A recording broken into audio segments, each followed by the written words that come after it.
ഇടയ്ക്ക് ഞാൻ നോക്കിയപ്പോൾ അതിനകത്ത് ലാലേട്ടൻ ഇൻ്റർവ്യൂ ചെയ്യുന്ന സീനുണ്ട്. ഭയങ്കര ലെങ്തി ഷോട്ട്സാണ്. ഞാൻ നോക്കിയപ്പോൾ അദ്ദേഹം സ്റ്റേജിൻ്റെ ബാക്കിൽ മാറിയിരുന്നിട്ട് ഒരു കൊച്ചുകുട്ടി പരീക്ഷയ്ക്ക് പഠിക്കുന്ന പോലെ ഡയലോഗാണ് അവിടെ. എൻ്റെ കണ്ണ് നിറഞ്ഞു പോയി ശരിക്കും. എനിക്കൊന്ന് 30 വയസ്സിനകം തന്നെ ജീവിതത്തിൽ ഒരാൾ ടാർഗറ്റ് ചെയ്ത അച്ചീവ്മെൻറ്റ്സ് എല്ലാം തന്നെ സ്വന്തമാക്കിയ മനുഷ്യനാണ്. തീർച്ചയായിട്ടും മോഹൻലാൽ എന്നുള്ള വാക്കിനപ്പുറത്തേക്ക് ഒരു വിശേഷണം ആവശ്യമില്ലാത്ത അങ്ങനത്തെ ഒരു ആ മനുഷ്യൻ ഇത്രയും കാലം കഴിഞ്ഞിട്ടും സിനിമയോടുള്ള പാഷൻ അല്പം പോലും കഴിയാതെ ഇത്ര ഡീറ്റെയിൽ ആയിട്ട്. അപ്പോൾ എനിക്ക് എന്നോടൊക്കെ ഭയങ്കര പുച്ഛം തോന്നി. നമ്മളൊക്കെ ജീവിതത്തിൽ എത്ര അഹങ്കാരികളാണ്, എത്ര ഈഗോയിസ്റ്റുകളാണ്. എനിക്കതങ്ങനെ ഞാനത് ഞാൻ സിനിമ ലൊക്കേഷനിലൊന്നും അദ്ദേഹത്തെ കണ്ടിട്ടില്ലെങ്കിലും ഒരു മാസത്തെ പ്രോഗ്രാമിനൊക്കെ 2 മാസം അങ്ങനെ പോയിട്ട് മനസ്സിലായിട്ടുണ്ട്. അപ്പോൾ ഈ റിഹേഴ്സൽ ചെയ്തിട്ടും മുകേഷേണ്ണും ജഗദീഷേണ്ണും ഇവരൊക്കെ കടന്ന് ഓർമ്മകളിൽ ഇവരെയൊക്കെ വിളിച്ച് വാ നമുക്ക് ചെയ്യണം. അവരൊക്കെ ചിലപ്പോൾ മതിയില്ലാതെ നമ്മൾ ഒത്തിരി ആയാലും റിഹേഴ്സൽ അല്ലല്ല. പക്ഷെ അദ്ദേഹം സ്റ്റേജിൽ കയറുന്ന ഒരു ഓരോ കാര്യം, സ്റ്റേജിൻ്റെ ബാക്ക് സൈഡിൽ ആർക്കൊക്കെ വെള്ളം കിട്ടി, സ്റ്റേജിൽ എന്തൊക്കെയാണ് പുറകിൽ നടക്കുന്ന പ്രശ്നങ്ങളൊക്കെ വളരെ കറക്റ്റായിട്ട് വരുന്ന വഴി. അതുകൊണ്ടാണ് ഇപ്പം ഈ 35 വർഷമായിട്ട് നിങ്ങൾക്ക് ആഘോഷിക്കണ്ട അത്രയൊക്കെ വർഷം സിനിമയിൽ നിങ്ങൾ ഏതെങ്കിലും ഒരു ആഗ്രഹം എന്താ നിങ്ങളുടെ? ഒരു മിനിമം ഒരു 10 കൊല്ലം ആഘോഷിക്കണം നിങ്ങളുടെ മനസ്സിലുണ്ടോ? അല്ല, അതുപോലെ ലാലേട്ടനെ പറ്റി അതിന് ഏറ്റവും നമ്മൾ ഈ സിനിമയിൽ അഭിനയിക്കുന്ന സമയത്ത് അദ്ദേഹത്തിൻ്റെ അമ്മ വളരെ സീരിയസ് ആയിട്ട് ഹോസ്പിറ്റലിൽ കിടക്കും. അതായത് മോഹൻലാൽ എന്ന് പറഞ്ഞ മനുഷ്യന് ജീവിതത്തിൽ അവരൊക്കെ നേരിടുന്ന ഏറ്റവും വലിയ പ്രശ്നം വീട്ടിൽ നിന്ന് പുറത്തിറങ്ങാൻ പറ്റില്ല, എവിടെ ചെന്നാലും ആൾ കൂടും. അദ്ദേഹത്തിൻ്റെ അമ്മ ഹോസ്പിറ്റലിൽ കിടക്കുന്ന സമയത്ത് അദ്ദേഹം അത്രയും ദിവസം അമൃത ഹോസ്പിറ്റലിൽ അമ്മയ്ക്കൊപ്പം ഒരു റൂം എടുത്ത് അവിടെ താമസിച്ചിട്ട് അവിടെ നിന്നായിരുന്നു രാവിലെ ഷൂട്ടിങ്. അപ്പം അത് അദ്ദേഹത്തിൻ്റെ എല്ലാ ബന്ധങ്ങളിലും ഒരു പക്ഷേ ആ ഇൻവോൾവ്മെൻറ്റ് അത് അഭിനയിക്കുമ്പോഴായിരുന്നു. തീർച്ചയായും. അപ്പോൾ നമുക്കൊരു കാര്യം ചെയ്യാം, അദ്ദേഹത്തിന് വേണ്ടി നമ്മൾ കഴിഞ്ഞ പ്രാവശ്യം നിങ്ങളുടെ അമ്മയ്ക്കും അമ്മൂമ്മയ്ക്കും ഒക്കെ എല്ലാവർക്കും വേണ്ടി ഡെഡിക്കേറ്റ് ചെയ്ത് ഇത് അദ്ദേഹത്തിന് വേണ്ടി നമുക്ക് കൊടുക്കാൻ പറ്റുന്ന ഒരു കൊച്ചു സമ്മാനം. അദ്ദേഹത്തിന്റെ ഒരു ഫേവറേറ്റ് സിനിമ പറയൂ അരുൺ. ആര്യനിലൊരു നല്ല പാട്ടുണ്ട്, ആര്യനിൽ ഒത്തിരി പാട്ടുണ്ട്. പൊന്മുരളിയൂതും വളരെ മനോഹരമായ ഗാനം. രണ്ടുപേരും നമുക്ക് ഗായകൻ ഉറങ്ങി കിടക്കുന്നു. പൊന്മുരളിയൂതും കാറ്റേ ഈണമലിയും നീ സരിഗമാഗ രേഗരിസ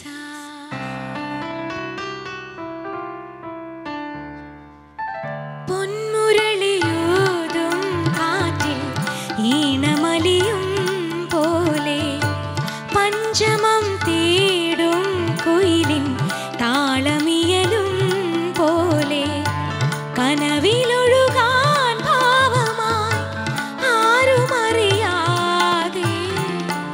പൊന്മുരളിയൂതും കാറ്റിൽ ഈണമലിയും പോലെ പഞ്ചമം തേടും കുയിലിൻ താളമിയലും പോലെ. പ്രണയകഥയുടെ കാര്യങ്ങൾ പറയും. അയ്യോ, പ്രണയകഥയിലോട്ട് ഇനിയെങ്കിലും പരിപാടി തീരുന്നതിന് മുമ്പെങ്കിലും. പിന്നെ അരുണിന്റെ സിനിമാ ജീവിതത്തിലോട്ട് ഒരു എത്തിനോട്ടം നമ്മൾ നടത്തിയില്ല. രഞ്ജിത്തേണ്ട തന്നെ പടമാണ് ഇന്ത്യൻ റുപ്പി. 3 സിനിമകൾ രഞ്ജിത്തേട്ടനോട്. ഓ, അത് ശരി. ഇന്ത്യൻ റുപ്പിയിലായിരുന്നു. അതിലിപ്പോ നേരത്തെ ബാബുട്ടിയുടെ നാമത്തിൽ, പിന്നെ കടൽ കടന്നൊരു മാത്തുക്കുട്ടി. 3 നല്ല പടത്തിൽ അഭിനയിച്ചു.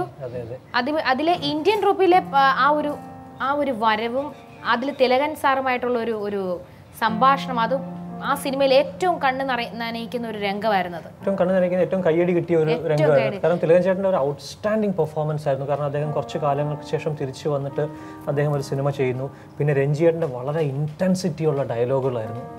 അതിന്റെ ഭാഗമാകാനായിട്ട് തീർച്ചയായിട്ടും ആ സ്ക്രീൻ സ്പേസ് ഷെയർ ചെയ്യാൻ പറ്റുക പറഞ്ഞാൽ എനിക്ക് തോന്നുന്നു എൻ്റെ ലൈഫിൽ ഏറ്റവും വലിയ ഭാഗ്യമായിട്ട് ഞാൻ ഇപ്പോഴും കണക്കാക്കുന്നത്. അതിപ്പോഴും ഓർക്കുന്നുണ്ട്. സത്യം അരുൺ പറയണത് അത് എല്ലാവർക്കും ആ സിനിമ കണ്ടവർക്ക് മനസ്സിലാവും. പെണ്ണ് കാണാൻ വരുന്ന ഒരു സീനാണ്. അപ്പൊ അതിന്റെ അകത്ത് എന്താ പറയുന്നത്, സ്ത്രീധന സംബന്ധമായ വിഷയം പുള്ളി പറയുന്ന ഒരു തിലകൻ ചേട്ടൻ്റെ ഡയലോഗ് റെൻഡറിങ് ഭയങ്കര ഇതാണ്.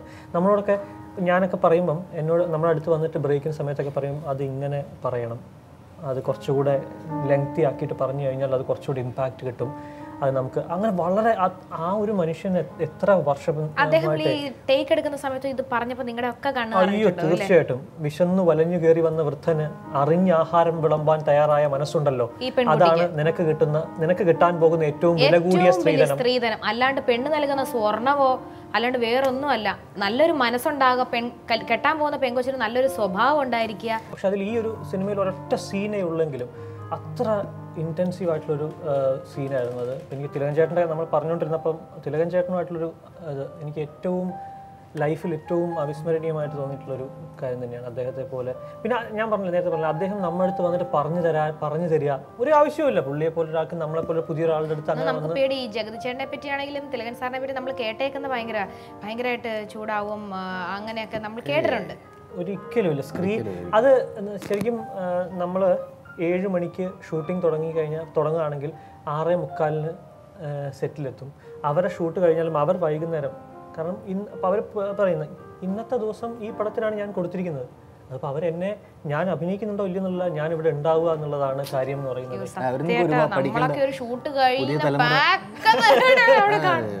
അല്ല നമ്മൾ ഇടയ്ക്കിടയ്ക്ക് ചോദിക്കും നമ്മുടെ കഴിഞ്ഞോ ഇത് ഇവരൊക്കെ നമ്മൾ ശരിക്കും കാണുമ്പോൾ നമുക്ക് തന്നെ അത്ഭുതം വന്നവരാണ്. പ്രണയ കഥയെ പറ്റി പറയുമ്പോൾ അതിൽ എല്ലാവർക്കും സന്തോഷമുള്ളൂ. അത് സിനിമ തീർച്ചയായിട്ടും വിജയിക്കട്ടെ എന്ന് ആത്മാർത്ഥമായി ഞാൻ ആഗ്രഹിക്കുന്നു. കാരണം അതിലെ പാട്ടുകളൊക്കെ അൽഫോൺസയുടെ സംഗീത സംവിധാനത്തിൽ ശ്രേയാ ഘോഷാൽ ആലപിച്ച പാട്ടിൽ അരുൺ സ്വർണ്ണ തോമസിനോടൊപ്പം വളരെ ഭംഗിയായിട്ട് ഇഴുകിച്ചേർന്ന് അഭിനയിച്ചിട്ടുണ്ട്. പക്ഷെ സ്വർണ്ണ എന്ന കുട്ടിയെ പറ്റി ആലോചിക്കുമ്പോൾ മനസ്സിൽ ഇപ്പോഴും ഒരു വിഷമം വരും. ആ കുട്ടിയെ എനിക്ക് പേഴ്സണലായിട്ട് അധികം അറിയത്തില്ലെങ്കിലും ടി വിയിലൊക്കെ കണ്ട എല്ലാവരും റിയാലിറ്റി ഷോയിലൂടെ അത്ര ഗ്രേസ്ഫുൾ ആയിട്ടുള്ള ഡാൻസർ ആയിരുന്നു ആ കുട്ടിക്ക്. ഇപ്പോൾ അടുത്ത ഒരു ബിൽഡിങ്ങിൻ്റെ അല്ലേ മോളിൽ നിന്ന് വീണ് പരിക്കേറ്റ്, പക്ഷെ ആ കൊച്ചു തിരിച്ചു വരട്ടെ, സുഖം പ്രാപിച്ചുകൊണ്ടിരിക്കുന്നു.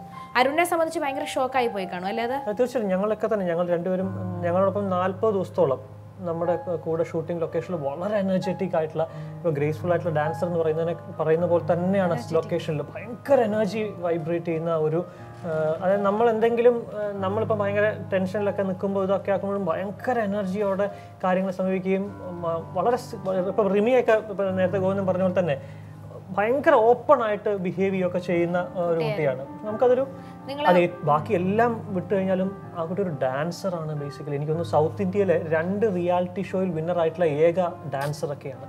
അത്ര വലിയൊരു പെർഫോമറാണ്. ജീവിതത്തിലേക്ക് ഏറ്റവും വേഗത്തിൽ തിരിച്ചു വരട്ടെ.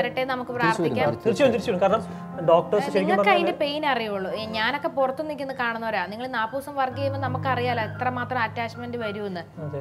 അല്ല ഡോക്ടേഴ്സൊക്കെ ആദ്യം 4 വർഷത്തോളം എടുക്കും തിരിച്ചു വരവിനായിട്ടൊക്കെ പറഞ്ഞെങ്കിലും ഇപ്പം എനിക്ക് തോന്നുന്നു ഫിസിയോതെറാപ്പി ആയുർവേദ ട്രീറ്റ്മെന്റിലൂടെ ഇപ്പം വളരെ പെട്ടെന്ന് അല്ല കുട്ടിക്ക് ചെറിയൊരു ബ്രദർ ഉണ്ട്.